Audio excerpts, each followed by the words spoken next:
Welcome. You're listening to The Aligned Self, Conversations in Creating a Conscious and Abundant Life. This is Daniel Denovi. I'll be your guide and host. Let's see just where we can take this.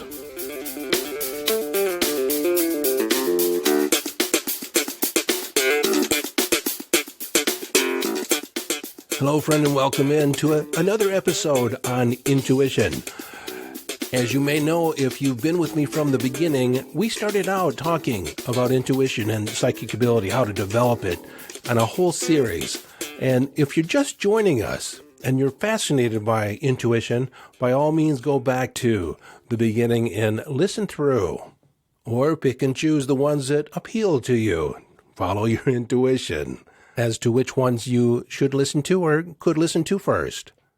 Now, this podcast is about a lot more than just psychic ability or intuition. It's about mind stuff, conscious awareness, spirituality, hypnosis, NLP, neuro-linguistic programming, how to get the best life, how to create the best life through accessing and mastering your mind. And the reason I started out with intuition, it is such a vital survival skill in being human, in creating the best life, of living your life from inner signals. You have to be able to tune in to your inner guidance. And while it is definitely possible to build the skill of intuition and psychic awareness to a much higher degree than most people have access to, understand that just progressing on the spiritual path, meditating and healing and becoming more spiritual, more spiritually aligned, higher vibration, your intuitive ability will naturally kick in. Now, in Hinduism, intuition, psychic ability is referred to as one of the siddhis or the superpowers that one is bestowed with as they progress along the spiritual path and become closer or more connected to God, Goddess, all that is, the divine, the infinite intelligence. But as a siddhi, as a siddhi, S-I-D-D-H-I, your intuition, if it develops through your spiritual progress, will just be some additional awareness that you have. It won't really feel all that special. It just will be another dimension to your spiritual life. And as we proceed, I guess I need to give you this warning, quote unquote. Developing your intuition is not meant to be an end in itself. It is a way to progress and expand your spiritual practice. And if you become all consumed with intuition, psychic ability as the focus of your spirituality, as one of my teachers once said, it's like stopping to play in a mud puddle on your way to the ocean. The ultimate end of the spiritual path is to merge and blend with God, Goddess, all that is, to where you know God's thoughts and God speaks through you, and you feel as if you're connected all the time, not just sometime, all the time. You still have your ego identity or your point of awareness, but you have a pervasive connection to God, Goddess, all that is. So to get to the point, in this episode, I wanted to relay another case study or a personal account of how intuition informed me in my life. I had awoken from a dream, and in the dream, I was driving a FedEx van. I was working for FedEx as a driver at that point, but I was driving with a fellow courier, Keith. Now, it's not typical that couriers ride together. Rarely do they ride together. Typically, it's a manager that's check riding a courier. But here we were riding together, and we were specifically driving down Lakeshore Drive, which was a windy residential road that went along the shoreline of a lake in northern Michigan. And as we're driving, I was aware of the fact that I was driving faster than the conditions really warranted. And but we're joking and laughing. And then suddenly I hit this patch of like water, and I hydroplane and lose control of the van, and I end up inside a house. And there we are sitting in the van in the middle of this living room. People are looking at us, and we're dazed and confused. And we had those cartoon birds flying around our head because I'm like, oh. But it woke me up. It was such an odd dream. But I remember it vividly, but I didn't think too much about it until later that morning. And I'm on the sort, we're sorting the packages and putting them on the trucks for our delivery. And actually, Lakeshore Drive was one of the roads in my territory, or my route. But there I was behind my truck, loading packages as they came off the conveyor belt. And I picked up this one package, and at that very moment, Keith walked by, and he looked down and said, "Oh, Lakeshore Drive, that's a bitch." And then I suddenly remembered the dream, and I thought, what was it about this package? And the reason he said that it was a bitch is because Lakeshore Drive was at the far eastern edge, northeastern edge of my route. And it was easy to travel almost 300 miles a day in this extended area, which consisted of a lot of trees and lakes and cabins. And a lot of people lived up there full time, but some people just lived up there during the summer. So here we were in this moment where Keith walked by, saw the package, made reference to the very road that we were on where we had the accident. And I just was aware that there was a correlation between my dream life and the real life.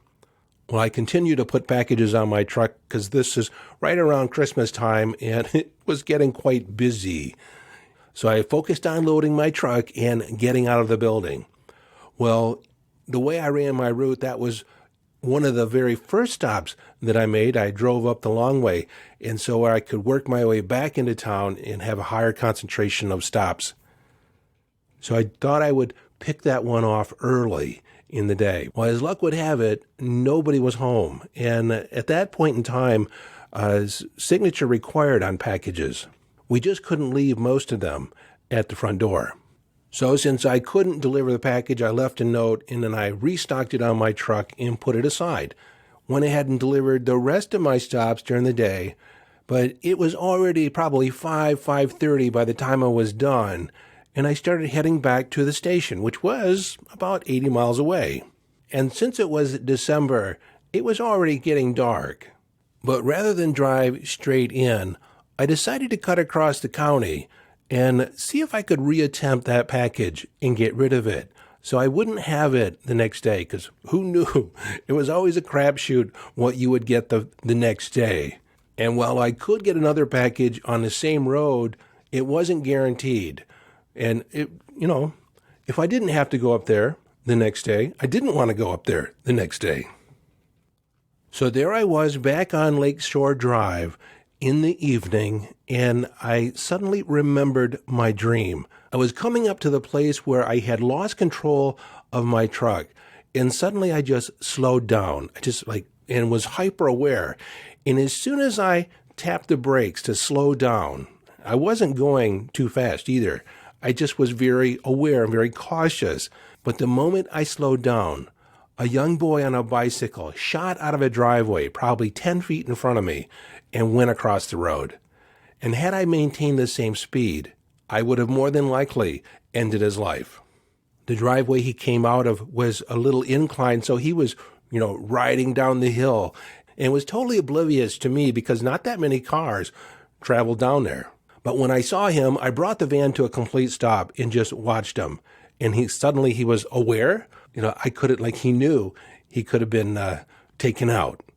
He rode his bike back up the drive, and I continued on. And I believe that dream saved his life.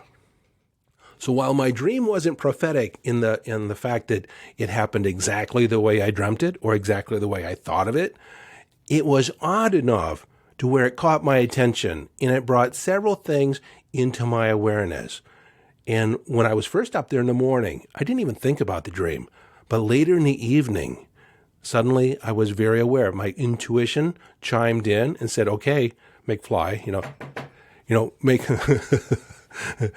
be aware, pay attention."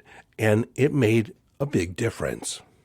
Now, since the information in the dream wasn't literal or, I guess, wildly specific, it was more indicative.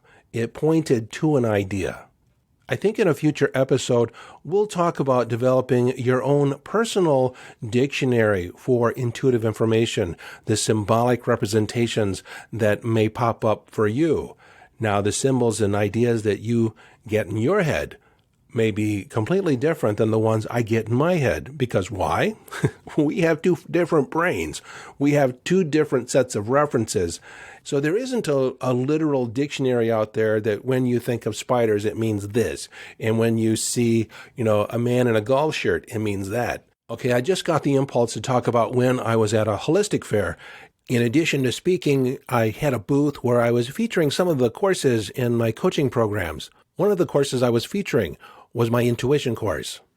And some guy walks up, and it was just me and him, and he said, "So read me." I says, "Pardon me?" He said, "Read me." "You're psychic, aren't you?" And I said, "Yes." He said, "Read me." And I felt like I was on the spot. And the first thing I saw was a man in a golf shirt. He had the sweater on. He was on the golf course. He had a club in his hand. I said, "I get this image of golf. Is there anything related to that for you?" He said, "No." He was like, he had, a tone of consternation about him that was quite unsettling. And I really did felt like I was put on the spot. And I kept getting this image of this guy in the golf course. And I said, "Do you have any relationship with a doctor? Do you play golf at all?" He says, "I don't have anything to do with golf." I said, "Well, that's all I'm getting." And he said, "Figures." And he turned and started walking away. And suddenly I realized that it was a symbolic image. It represented a man that I knew who was so into golf. And I made the connection. And I says, "Oh, now I know." And he stopped.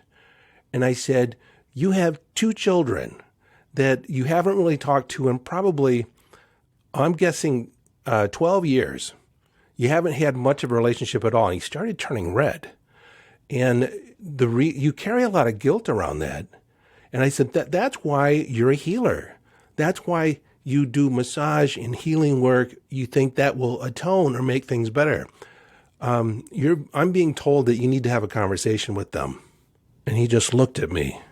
And I said, "Well, that's what came through. Once I took the pressure off, you put me on the spot. I'm sorry. But I didn't quite make the connection at first." And he said, "Well, you're not really 100% accurate." But he had turned beet red and turned and walked away. And later I saw him in the lobby, and I just walked up to him and said, "The only reason that information came through is because they're ready to have a conversation with you if you're ready."